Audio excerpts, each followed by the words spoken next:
You're listening to Edge of Real, a podcast for women rediscovering who they really are, beyond rules, roles, timelines, and expectations.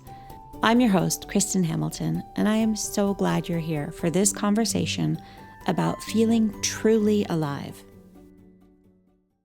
Hello, my friends. So I moved house over the weekend, and I am still recovering.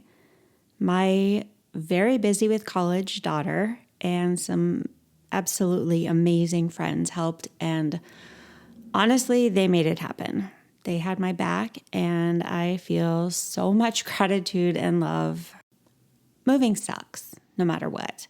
And these wonderful people made it actually fun while working their tails off. I completely love my new home, and I feel so abundant and just completely in love with my life.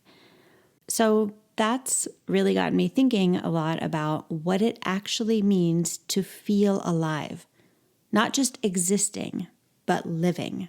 And I'm not talking about the adrenaline kind of alive, not the I'm so busy, look at me doing all the things kind of alive, but the kind of aliveness that comes from being fully yourself, where you wake up and say, I get to choose how I show up in the world and in my life today.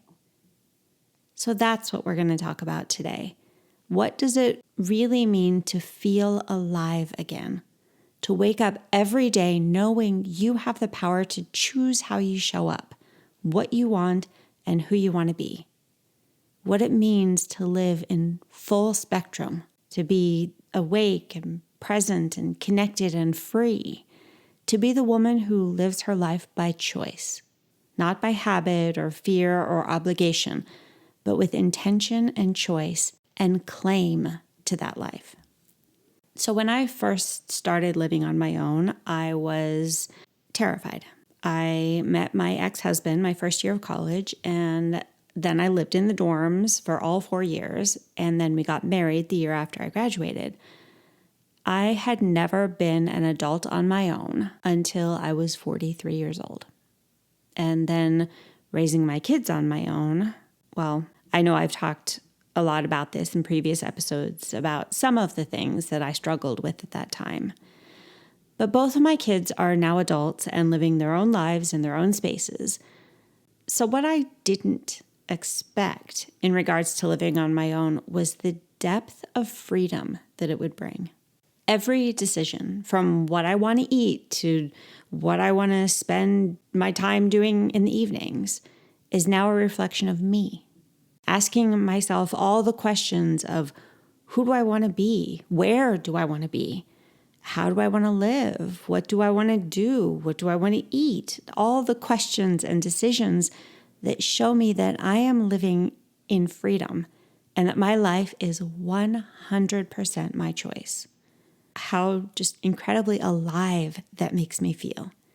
The transformation and the growth of living on my own, of exploring things that are just for me, and of following through on certain dreams that I've had for a long time that I previously had not followed through on. And that's when I fully realized I have autonomy. I get to decide how I want to show up each and every day.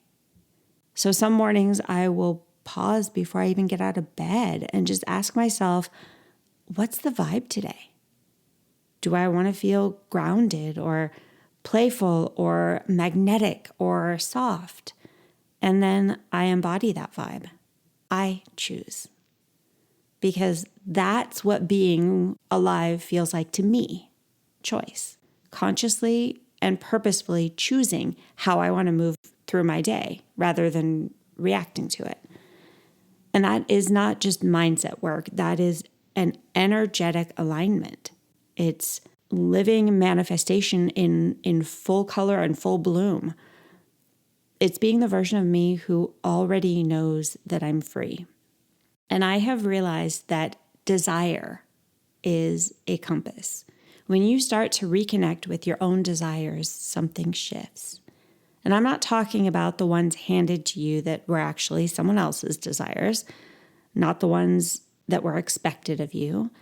Definitely not the ones you think you should have. but your true desires. The ones that sometimes you don't even let yourself want. The ones that are there when you feel good and when you let yourself dream just a little. Desire is aliveness. It's something that says, I'm still here, I still want things, and I still dream.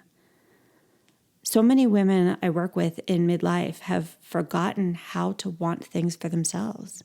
They can easily tell you what everyone else wants and needs, what their kids need for tomorrow morning, what their husband needs for his work trip next week, what their friends want, what the kid's teacher wants, what their boss wants or needs. But when I ask, what do you want?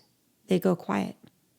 And when you start following your desire, something miraculous happens. Your nervous system begins to come into regulation, and it feels safe to be you again. It recognizes your alignment and feels this kind of settling in. And that's how we return to alignment, by listening to what calls us and allowing ourselves to follow it. And that is following our desires. So you are listening right now, but I want you to take a moment today to get quiet and ask yourself, what do I truly desire? Not because it's practical or expected, but because it makes me feel alive. So for a really long time, I lived with a fear of disappointing people. I wanted everyone to like me, to be proud of me, to approve of what I was doing and who I was. But somewhere along the way, I realized I was disappointing myself. So now my goal every day is to make me proud, to follow through on what I say I'll do, to hold myself in integrity because I matter to me. So there's this saying that I love, and I don't even remember where I first heard it, but it's basically, be such a good person that if someone said something bad about you, no one would believe it. And I love this, so I offer it to you. But I also offer you a reframe of it. I want to be such a good person that I believe in me, that I trust my own character and integrity, even when no one else is watching, because I want to be proud of myself every day. I've always had the fear of disappointing other people and letting other people down. But now I realize it's so important to me to not disappoint myself and to be proud of myself, to be the kind of person that I am proud of. And that, I believe, is what self-pride feels like. It's that deep aliveness that comes from being at peace with yourself.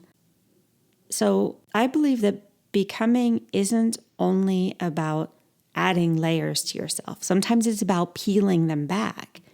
And we can add, sure, but we also want to take away. We want to unbecome the version that was, well, for me, a people pleaser, that was always wondering what people thought and who was watching, and re-become the version who, frankly, doesn't give a shit because I am totally good with myself.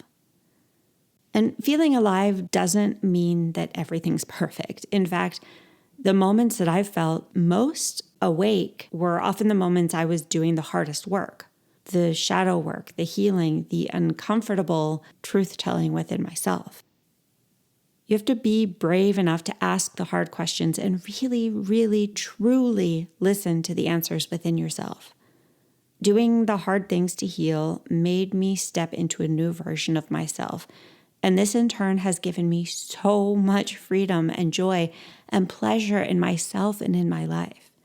I've been willing to look at the dark sides of myself, at my shadows, and confront them or embrace them or work through them or banish them or even love them. Because when you face your darkness, the shame, the self-doubt, the grief, you make space for more light. Because that messiness that I went through is a part of my story. I don't want to forget about it. It's like my stretch marks and my scars. They heal and grow over and are messy, but they're stronger. And that is me. The path that you have walked matters, and what you've been through is now your wisdom. So you're not pretending it's not there. You're saying, I can hold this. I can feel this, and I can hold the light too. It's the yin and the yang. And that to me is wholeness. That is aliveness. And I've learned that the body and your nervous system knows when you're avoiding yourself. It tightens and holds on to things. It holds on to those pains for dear life. And when you finally say, okay, I'm willing to feel this, the body can exhale. If you want more on this, go back and re-listen to episode 7, where I talked about living in alignment, and I talked a lot about how your nervous system works and all the kind of ins and outs of that, and I gave you some somatic practices. So when you face those shadows, this is where the energy starts to flow again, and that is the moment you come back to life. So next time you feel something heavy rise up, whether it's anger or sadness or shame or anything, pause and ask, where do I feel this in my body? And instead of resisting it, breathe into it. Let it move. Let it teach you. Let it then release. So one of the things that breaks my heart as a coach is when I ask women to tell me something they love about themselves, and they can't. They can tell me all the things they don't like. They can tell me a whole long list of those. And when they finally do think of one good thing about themselves, it's often in relation to someone else. I'm a good mom. I'm a good wife. I'm a good worker. I'm a good friend. And that's a beautiful place to start. That's wonderful that they can feel that within themselves. But that's not the end. And eventually it becomes, I'm a kind person. I'm creative. I'm radiant. I'm worthy just because I am.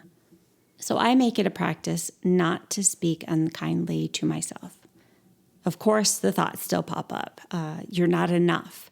You should be farther along. That was a stupid thing to say. But I don't give those thoughts space to take root or grow. I flip them around and remind myself, I am doing beautifully. I am amazing. I am actually a special snowflake. In fact, I am pretty damn special. When you love something, you treat it well. And I decided to treat myself like someone I love, because I do. When you give yourself graciousness and love, it naturally spills outward.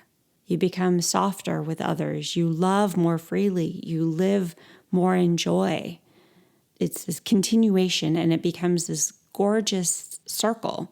Your love for yourself, your love for others, your love for yourself, your love for others, and add in your love for life. And it makes you just a more loving person. It's about choosing yourself over and over again, because by loving yourself, you exude that love and acceptance and aliveness, and everyone around you feels it. You radiate love, and you feel alive. So today, I want you to ask yourself, what does feeling fully alive mean to me? Where am I living small out of habit or fear? What's one small choice I can make today that reminds me this life is mine? Because this right now is your life. And if there are parts of it you are unhappy or dissatisfied with, the only one who can change that is you. Real change comes from embodiment of who you want to be. And I want you to not only understand these shifts, but actually live them. You can learn to love and trust yourself again, because every moment is a chance to live it in full color. So be proud of yourself, be kind to yourself, and most importantly, make the choice to be alive with yourself. If this episode resonated, I would love to hear what part landed most for you. You can share it on Instagram and tag me at Edge of Rail Podcast. I know that you know someone who would benefit from this conversation, so do something kind today and share this with them. So until next time, stay open, stay curious, and keep feeling into what living in full spectrum means to you. And remember, you're not lost. You're on the edge of something real. Love you. Bye-bye. If what we talked about today feels close to home, if you're tired of dimming yourself down, second-guessing every decision, or feeling like you've lost track of who you really are, I want you to know you don't have to figure it out alone. This is exactly the work I do with women in my one-to-one coaching experience. Together, we talk through what's keeping you stuck, reconnect you with the truest version of yourself, and create simple, empowering steps that help you move forward with clarity, confidence, and a clear path. Knowing the steps is one thing, but actually walking them out is another. That's where coaching becomes so powerful. I'll be there to help you stay accountable, to support you when old habits try to pull you back, and to keep you moving forward even when the path feels foggy. Sometimes we all need a guide, someone who can hold the mirror, remind us who we are, and walk alongside us until we're steady in that truth ourselves. If you've been listening and thinking, yes, that is what I need, I'd love to invite you to book a free discovery call with me through the link in the show notes. I'd love to meet you and walk this path of rediscovery with you, because the edge isn't the end, it's the becoming.